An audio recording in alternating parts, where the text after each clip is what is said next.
Good afternoon, everyone. Good afternoon for executive coaching transforms the tech leaders into boardroom influencers.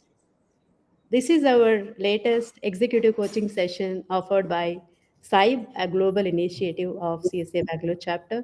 I'm very glad to have John C. George, who is a certified leadership coach, who is already working with us on this journey.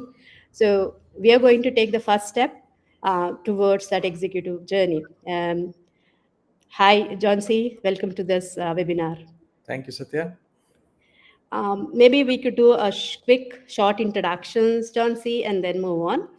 Can you first, and then I go next? Right. So my name is John C. George. I'm based out of Bangalore. I'm a leadership coach. I'm an International Coaching Federation certified leadership and life coach. I worked in the corporate world for over 23 years. I was the chief operating officer of a company called Skelta. Then I was heading the software delivery center for Invensys in Bangalore. And then I was in Schneider Electric managing the global program project management division for Schneider Electric Digital. So for the last 7 years, fully focused on leadership coaching. Excellent. Thank you very much. There are some people logging in, so just allow me in here. I'm just adding you here.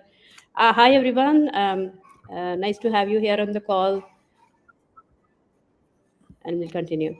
Um, John C., thank you for the introduction. Appreciate that. And this is Satyavati Devadari. I'm the Deputy CISO of Freshworks. And apart from that, I am also the founder and chairperson of CSA Bangalore chapter, which is a dynamically growing chapter with around 15,000 followers now and 9,000 close to members. We are proud to have you all here. Looking forward to take this interaction to next layer. I request all the participants to go on mute so that we go on for our learning journey. With that introductions done, John C., may I ask you to start the session? I am happy to jump in wherever you need me there. All right, absolutely. Thank you, Satya. Let's move forward to the next slide.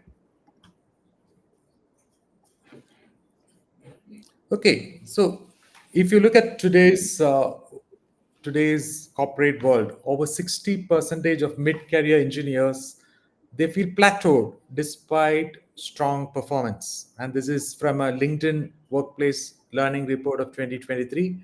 And half of senior engineers struggle to transition into leadership roles. That's what the Gartner's 2024 Talent Insights report says. Let's move forward. So, why is this happening? The first reason why this is happening is the invisibility problem which is out there. That is, the individual contributors or the mid management professionals, they don't speak up when required. Even if you are in a large meeting or even if you are in a small meeting, irrespective of that, they refuse to speak up when a situation comes up. They tend to be quiet.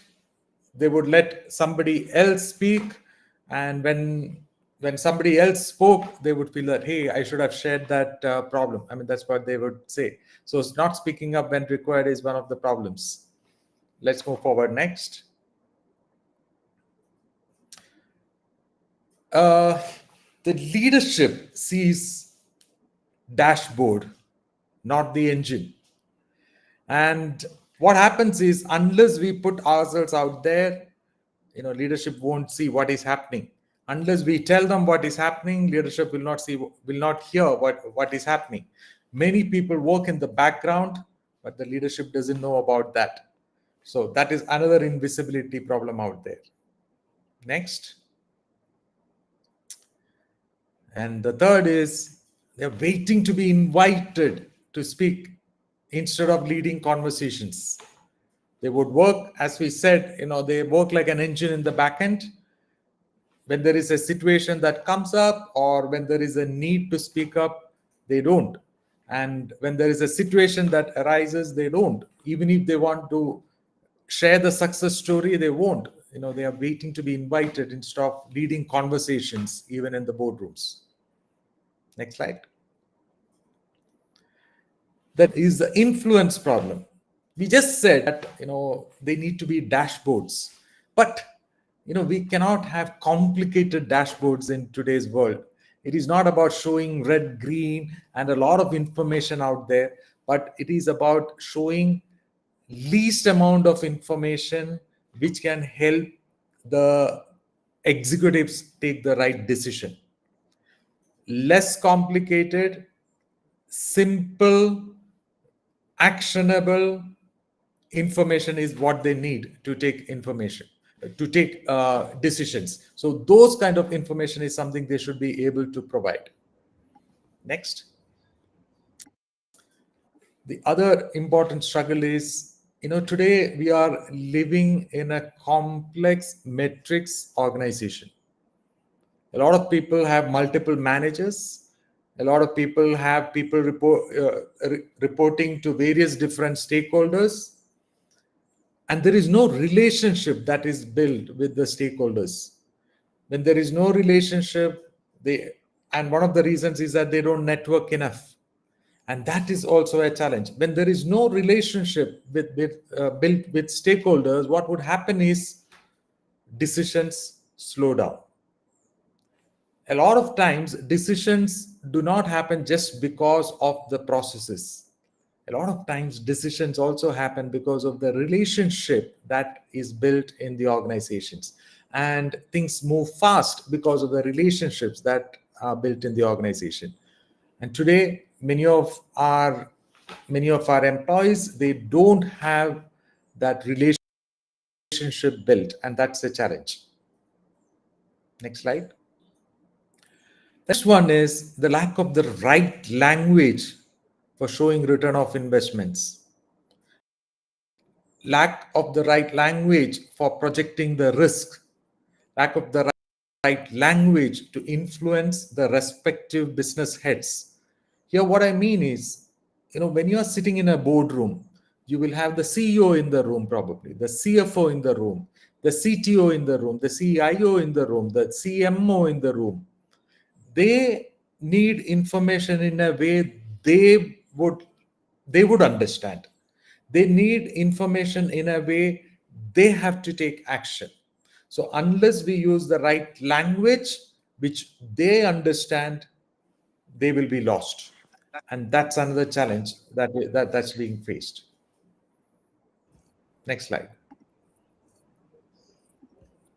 Yeah, before you go on to the next section, Johnsy, I think I truly reflect what you mentioned, right? We are like the silent engines. The engineers are the silent engines. Very well said. I like that. That applies to a lot of people, even in the leadership position. They believe whoever is speaking is the best one, but not necessarily all the time. There are silent winners, but they never speak out about their ideas, their problems, even sometimes the risks, right, are not even called out, right? So this is something is an issue, and I like the way you mentioned about the influence. If you don't even talk, then how are you going to influence? And in the year end, you say you don't know. I have done so many things, nobody knows about it. Did you even told about it? I think that's something which we need to think and rethink as a engineer, manager, or leader to get that influence going. Appreciate all that thoughts. Thank you. Yeah, here is the next slide. All right. Thank you for that. So now let's look at what are the 3 secrets to move to senior leadership roles. Let's move on to the first secret.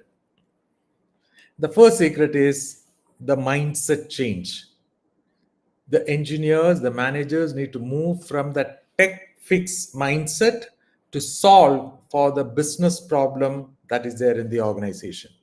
A lot of times they are solving the technical problems. So that mindset needs to change to I am solving the business problem.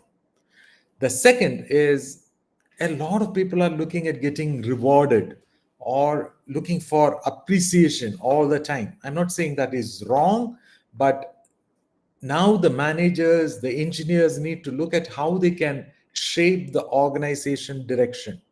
Can their work influence the organizational strategy? Can their work influence the organization's top line and bottom line? That's the kind of thinking process they should have. The changing the mindset, that's the first thing they need to do. Just the next slide. And the second secret we want to talk about is the business influence code. We need to move from a technical messaging to a message which can create a business impact, and that impactful message should be able to trigger decisions. As I said earlier, if we are sitting in a room with senior leaders who come from different departments, different functions, we should be able to give them information which they can take action. They should be able to take decisions faster. And that's the kind of messaging we should be able to give. So business influence code is the secret number 2. Let's look at a couple of examples around that. So a typical statement could be, we need 2 crore to upgrade our endpoint protection system. Can we change that language to something like this? Our current endpoint setup exposes us to ransomware risk that could cause 3 to 5 days of downtime and estimated 6 to 8 crore in revenue loss. This 2 crore investment secures business continuity, reduces regulatory risk, and safeguards brand. So we are looking at a serious problem. We are looking at a problem from a regulatory perspective, from the marketing and branding perspective. So the language changes. So we need to look at moving from a technology cost center to a business protector, from a business protector to a business enabler. That's the look at. Let's look at one more example. Next slide. Absolutely. I think my thoughts on that is like, I think this is something which happens most of the time, right? So our CSOs and CFOs ask us to present. Then we speak about, you know what, I implemented this project and I reduced vulnerabilities by 1,000 to 10. How does the CFO understands that? Unless you put it into business centricity. So that is what matters, I think. Thank you for sharing that. Okay. Next. Yeah. Another example, Satya, could be something like this. We need to migrate workloads to a multi-cloud setup and automated provisioning, tech language. By optimizing our cloud architecture, we can reduce infrastructure cost by 20%, accelerate product deployment cycles by 40%, and improve our uptime from 99.5% to 99.95%. This directly contributes to faster revenue realization and better customer satisfaction. And we can even put some number even for the revenue realization and the customer satisfaction over there. So again, as I said earlier, we are moving from a tech center to an to a leader who is driving profitability. It's a conscious decision a technical person has to do. Otherwise, it doesn't come from the head, right? So you need to, yeah, before, let me just think about it. I'm whom I am talking to. Am I giving the right messages to that person? I think I should speak in business sense. That, but you can say that the trigger has to come in the people who are presenting. The audience is not technical. I need to change it into business sense. Only then these type of lines will come into their head. All right. Really a valuable action item for those who are listening, and I think this is a highly beneficial for them. Thank you. All right. What's the secret number 3 for the tech leaders to move up the career ladder? The executive presence shift. See, you can't influence if you don't speak and present confidently. And that's the reality in today's world. You need to speak confidently, you need to present confidently. Next slide. So, what is executive presence? It's your ability to inspire confidence in others that you can deliver the results. At the end of the day, that's what it is. Your ability to inspire confidence in your leadership that you can deliver the results. And there are many elements to executive presence. Let's break that down. Next slide. There are three pillars to executive presence. The first one is gravitas, how you act. The second element is communication, what you speak and how you speak. And the third pillar is the appearance, how you look and how you are perceived by others. Let's get into the details. Next slide. So, what is gravitas? Gravitas, having gravitas at work means you are taken seriously. Your contributions are considered important and you are trusted and respected. Let's look at how we can develop gravitas. Yeah, six elements I would say. Be more empathetic, lead with empathy. How do we understand what is going on with the other person? The challenges with the other person is the challenges the other person would be facing, and how can we express in their own language. Second, we live in a high pressure situation. How do we still maintain calmness? How do we still take faster decisions irrespective of that high pressure situation? Then there are many moving parts, moving elements. How do we speak the truth and demonstrate integrity? How do we speak with authority and conviction? For for someone to have gravitas, there should be the humility and likability. Like to work with people they like. I repeat, people like to work with people they like.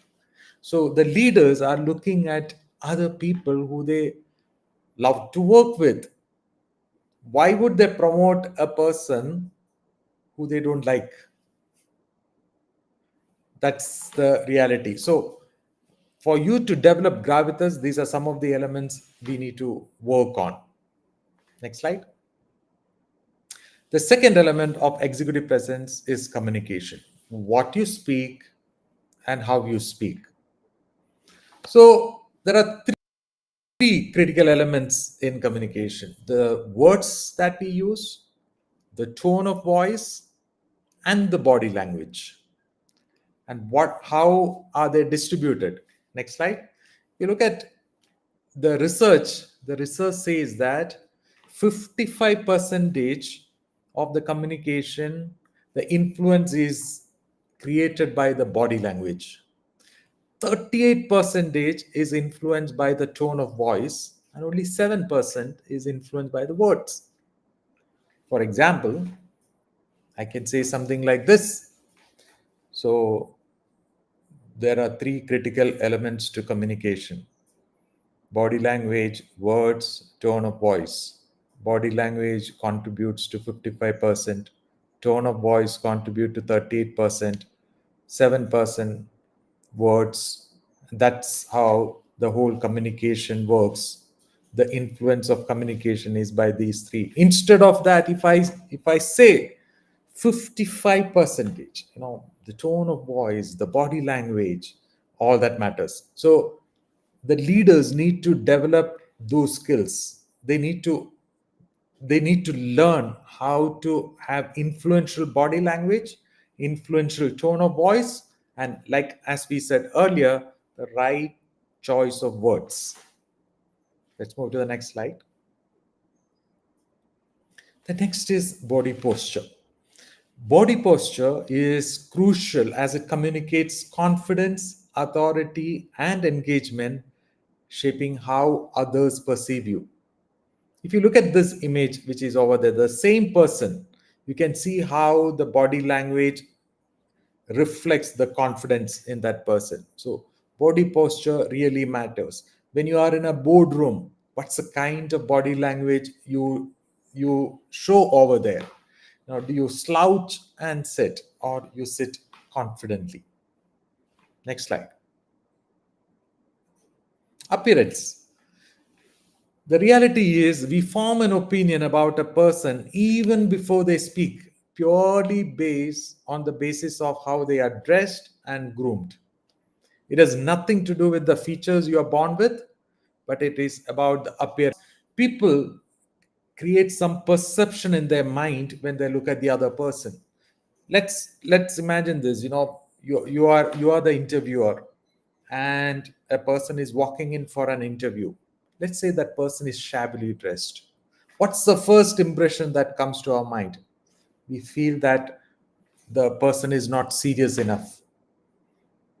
We might even perceive that this person doesn't respect me, the interviewer, or the person doesn't respect the organization. So many thoughts go through our mind just because of that appearance. Now, the reality is that for that perception to change, that interviewee needs to do extremely well, for that perception to change. Now, if that person is well dressed, well groomed, and come for the interview, what would you think? You think, okay, that this person seems serious. You create that perception already in your mind, and then that person really needs to do something very horrible for you to reject that person, right? You might even be looking for, is there anything else I need to find, which may not be working with this person. So most of the time, you are, as an interviewer, you are in a positive mindset. So that's the difference in the appearance part of it. Yeah, I was. And yeah, I faced a similar case, right? communication is all. Yeah, go ahead, Satya. Sorry, if I cut you short. Sorry, I thought you were moving to other slide and jumped in. Um, Please go ahead. yeah, so I faced through a similar scenario where the interviewee, the person who is coming for job, comes to a virtual call, and they're not prepared. They have something going on the backdrop, and they are in jump shirt with a hoodie, etc. Imagine how that looks to me as a employer who's interviewing, right? I feel, oh, this guy is not even serious. He's just in his evening dress for the interview. So there's an impression which is already carried out, as you rightly said. um, it takes some time for me to come back to a normal state. By the time that impression has already been there in my mind. Very valid point. That applies to not just in interviews but any general scenario. Yeah, thanks. Absolutely.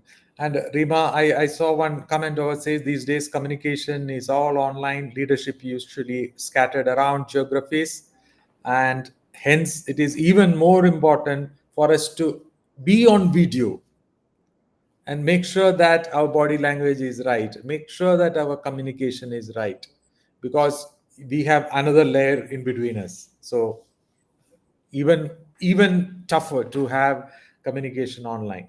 Yep. Yeah, next slide, please. So, if you look at it, how many of you realize that there's a lot to learn for you to move into a senior leadership role? We are just spoken about a few critical elements. Satya, would you like to share some stories around the challenges faced by maybe cybersecurity leaders and tech leaders? See, when somebody believes they can be a leader, before they become a leader, they have to actually show that they are a leader, right? So you need to prove that you have that leadership skills already. But most cases, what happens is when you do well technically, you expect that I should be the leader next. That's not the case, right? So when you are expecting a leadership role, you are expected to do a different role, different job responsibilities. A good number of additional responsibilities comes in there than what you are doing today exceptionally well, right? So Yeah. what brought you here will not take you there. So you need additional skills to be learned. The reason why I'm explaining this is most cases what I observe is a lot of people believe they could be a leader, but they will not go through the steps what we just mentioned. They do not show the executive presence. They stay silent in the room. They will not even explain their, best stories to their own manager. How your manager is going to appreciate you if you don't share your own achievements? Only if you tell the stories of your achievement, then he can tell it to next level of his management and get you up to speed to the next level. So it's okay to for you uh, those. In some cases, what I observed here is people believe, oh, if I tell my accomplishment, the people might think I'm bragging. It's not bragging. You are making them aware of what you have done. Otherwise, they will never be aware. So that's the way. That's one of the pitfall which I observed team. Second part is the executive presence, right? And you join the executive meetings or you join the leadership meeting as a engineer or a manager. So they're expected to also contribute. That is when you are seen as a one among the table. Otherwise, you are audience. Even though you are sitting in the table, you are behind the room. Own your space. If you are taking the seat on the table, use the table, that seat well. That is something which I've seen most people don't do. Things I want to share about. It applies to me too. I used to do the same in the olden times, and slowly I learned the game, and I Yeah. think reached somewhere. Yeah, and Satya, you brought out an important point. Some of the managers at the mid level, they feel, why am I not promoted to a director role? Why am I not promoted to a vice president role? Why am I not promoted to a senior vice president role? Let's understand this. In most organizations, when we come to a director, vice president, senior vice president to CXO roles, these roles are risky for the organization. How is it risky? Because the decisions one take at that level can cost the organization a lot. So organizations do not promote people just like that. They in fact want to make sure that the person is capable of performing at the next level before they are promoted to the next level. So a lot of managers need to realize the fact that they need to perform at the next level now so that they they need to perform at the next level now so that they can get promoted to the next level, to a director or a VP role. And that is an awareness people need to have. So good point you brought out there. And how do I know this? I've worked with thousands of professionals over the last few years, and I've been in senior leadership roles. And I would like to share some stories around that. Satya, if you could move to the next slide. So, Pankaj Pofle has been part of my program. Pankaj was a general manager at HSBC. He went through the executive coaching program and he moved into a CTO role of HSBC, probably, I think, in about 1 to 1.5 years' time, and moved to the CIO of HSBC Insurance Singapore in about 2.5 years' time. And that is how coaching can make a difference to people. So that's a story about Pankaj. Next slide. Shivakumar Hosangiri has been part of my coaching program, and he has said that the executive coaching which he went through helped improve his executive presence and the presentation skills to his senior management team. And he has been able to manage conflicts also effectively. And that is something which Shivakumar shared. Next slide. We also have a leader, Ishida. Ishida has been part of the Google team, India UX lead. She said after going through the executive coaching program, she has become more confident, able to take tough decisions, Today, she is leading the Microsoft UX organization in India. Next slide. This is another person, Gaurav. Gaurav is in the US. He was a senior manager, and he went through the coaching program, and he moved from from a senior manager to an associate director to a director role in just 2 years' time. And those are the kind of changes people brought about because when they go through such an executive coaching program. And these are a few of the several success stories which I wanted to share. Next slide. So how does executive coaching helps? Executive coaching, it will help you identify some of the blind spots that limit leadership growth. It will help you build your skills to influence without authority. Executive coaching, it strengthens your executive presence and leadership confidence. Executive coaching, it will transform ordinary communication into board level influence. And executive coaching help you develop the strategic thinking capability instead of the operational and technical thinking. A lot of time, Satya, I tell my coaches, it's not necessarily about how polished you are with your English language. It is not about how good you are with your grammar, but it is about using the right choice of words at the right time and coming out with such impactful presentations which would help leaders take decisions. That is what which will bring about that change, and executive coaching helps in that. Next slide.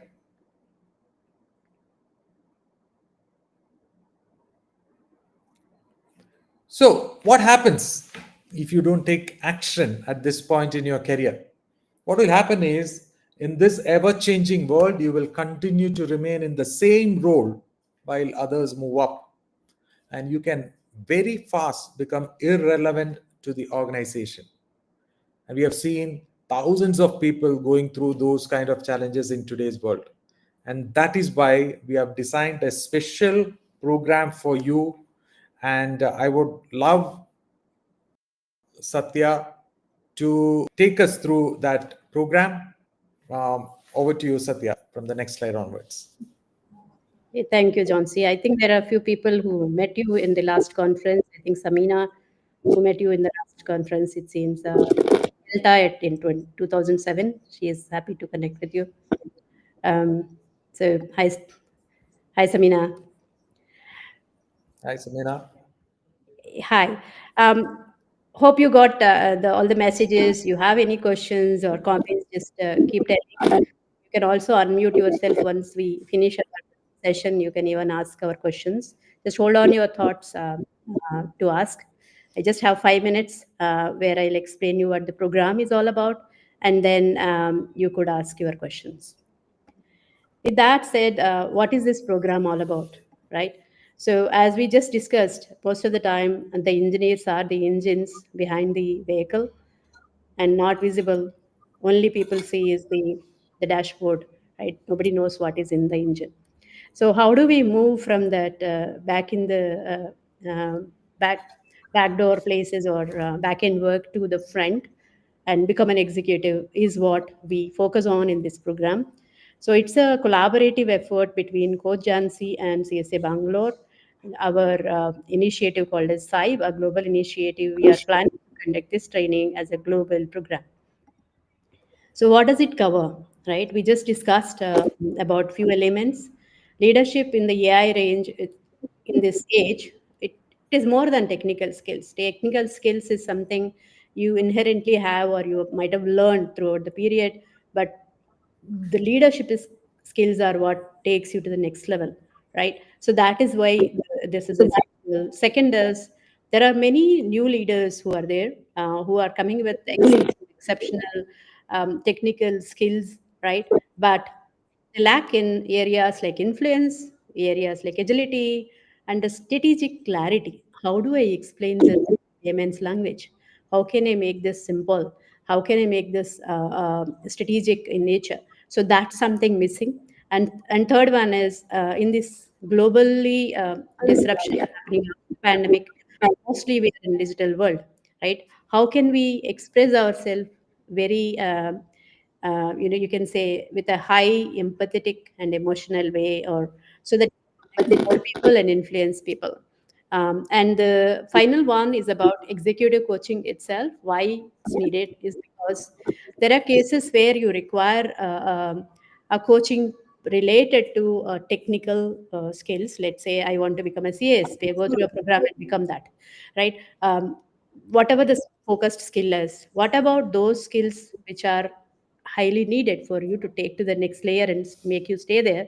That is this. That's the executive coaching. Okay, so who should enroll for this? Whoever is interested to grow on to the next level. So it is applicable to all aspiring engineers who want to become to the managerial level, and mainly this is focused to the CXOs. That's what is the crowd we are looking, but we are also happy to have the architects who are looking for this to become distinguished architects, or CISOs.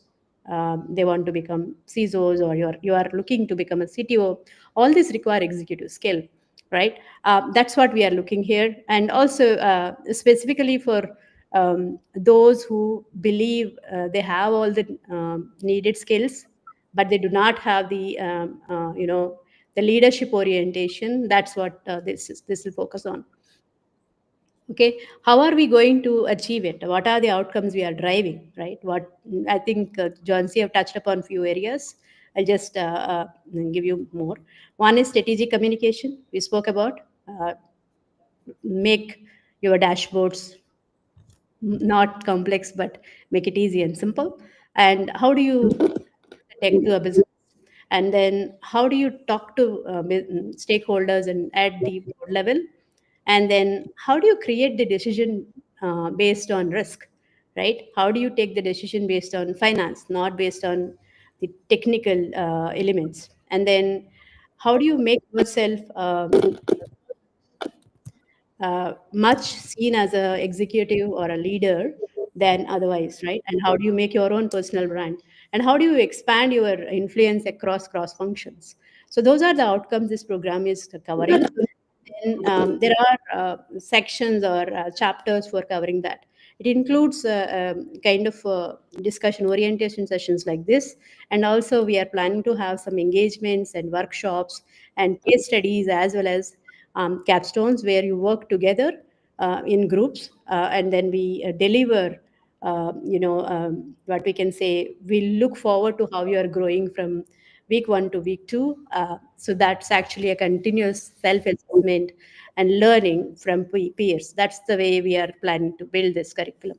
While I have multiple bullets, you understand this is all about creating more engaging and more self assessment based and peer learning based, as well as John C. being coach, he continuously coaches in that direction.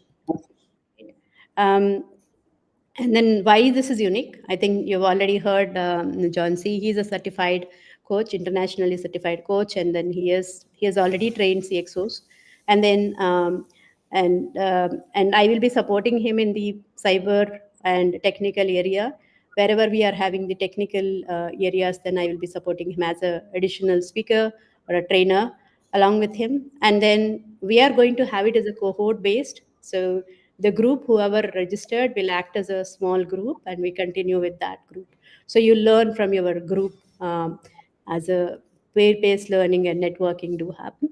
And we are also planning to give at optional, again depending upon your interest, you can have one-on-one executive coaching as well.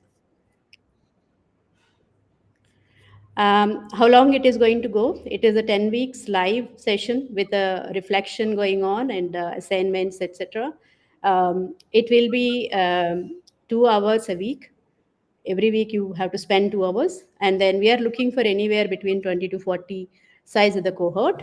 And then immersive session in the end where you all meet in person, and then share your thoughts and ideas, and then we do the graduation ceremony and then close with the lunch. That's how the model is. However, as I mentioned earlier, there is an optional add-on to have one-on-one career coaching as well. And when is it starting? The question for that answer is January 23rd. This session is starting, and we already opened the course for registrations. Go ahead and register if you like. But if you like to know more about this, then you can fill in the form which I'm going to share in a few minutes. And this is from where you can express your interest on one-on-one meetings, so that we can explain you more details how what this program is all about. You can scan the code and discuss for the for this presentation is concerned. This presentation will be shared with you. And coming to how much it costs, right? So the training cost 70,000, but there is a special launch offer we have November 21st till November 21st, practically next week. So we are looking forward for your interest. If you're interested, do reach out to us. Then we will make that happen. But while we said that, as if you are interested and you want to know more, how do we make this happen? There is a This is the QR code. This is not to express your interest. Yeah. With that, I think we are done.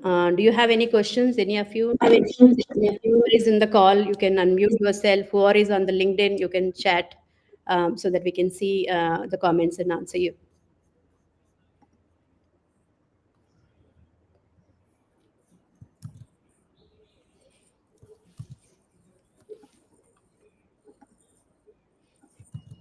Any of you have anything to share? We can share that link in the chat box. That would be good as a link. I've just Okay.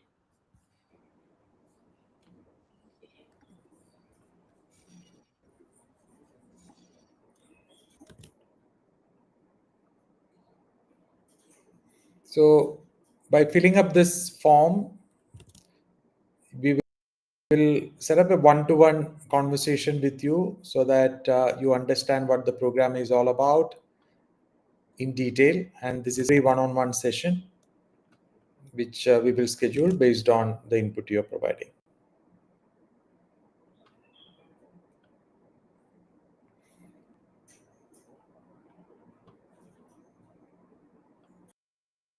A few people here directly on the channel.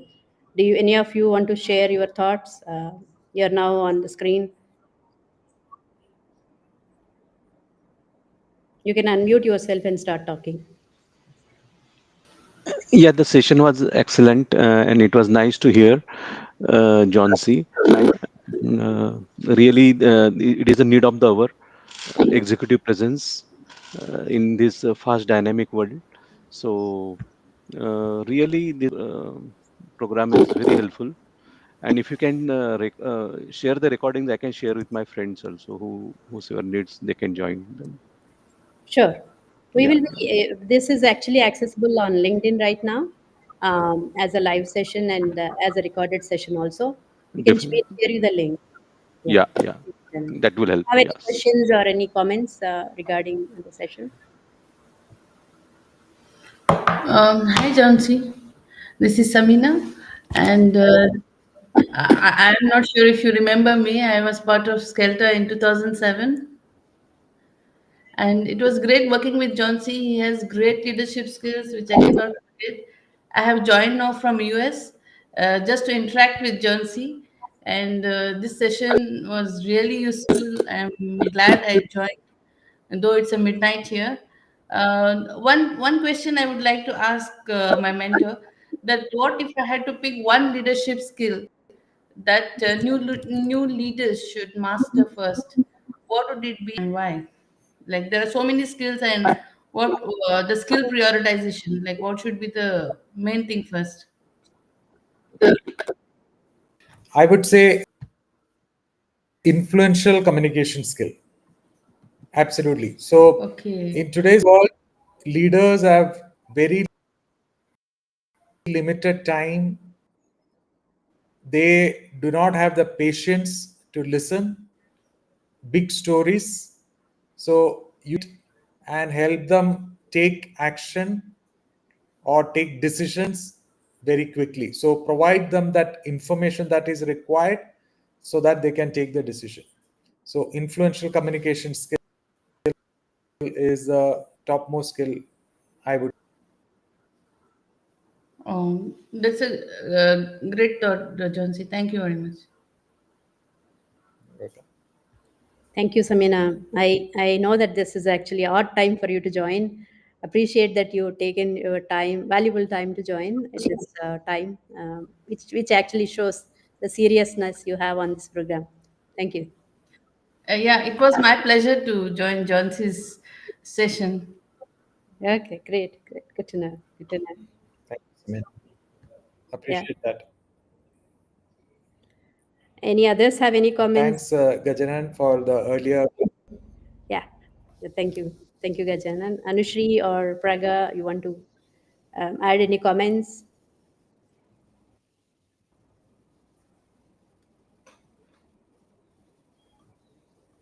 Okay.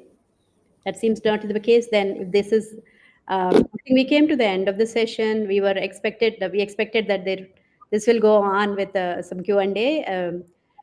We are happy to hear you, and you have any questions, we are happy to take that and take the discussion to the next layer. Okay, there is a question coming from LinkedIn. I am in the LinkedIn right now contact, but my question is, I'm hearing it is global recognition. Can I know more insights about how current big organizations aware of that it helps to convert BUs, um, general, mid-level? So I don't understand the question, but what I guess you're saying, Rajesh, is that um, how this type of skills, like influential skill, help in getting global recognition, mainly in larger organizations.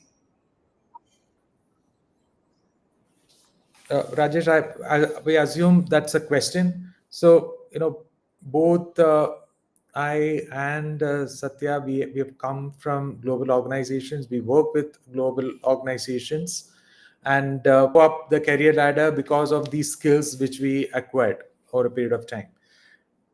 I have personally coached people in global organizations. I'm an empanel coach with quite a few companies, Fortune 500 companies, and these skills are absolutely must for people to move up the career ladder. And I gave you a few examples around that, and that's how they were able to move. So, developing these skills, the executive communication, executive presence, the influential communication skill, these are all very important. How we can create that business impact to the organization is extremely critical in today's world, because when we want to move into middle management, senior management role, the leadership is looking at profitability and revenue. More profitability, more revenue. They're looking at how the employees or the people below them can help them in achieving that. So these are some of the skills required for you to deliver those kind of results for the organization. So absolutely must skills. Rajesh, hope that answered your query. Thank you for that question. Anybody else? Any questions on the from the LinkedIn or on the channel?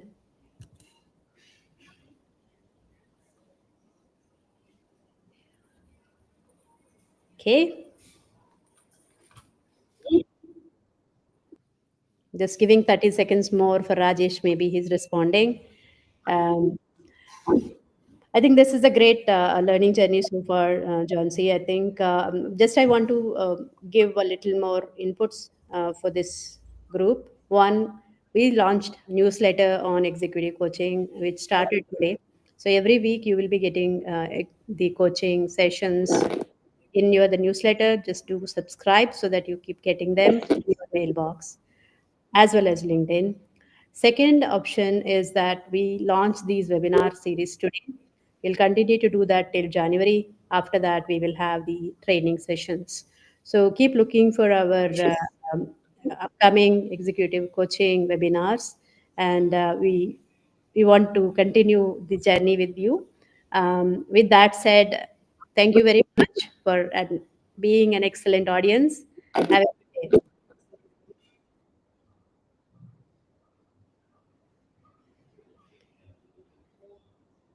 Yeah. Thank you, Rajesh, for that compliment. Appreciate that. Thank you all. Have a good day. Bye Thank bye. you.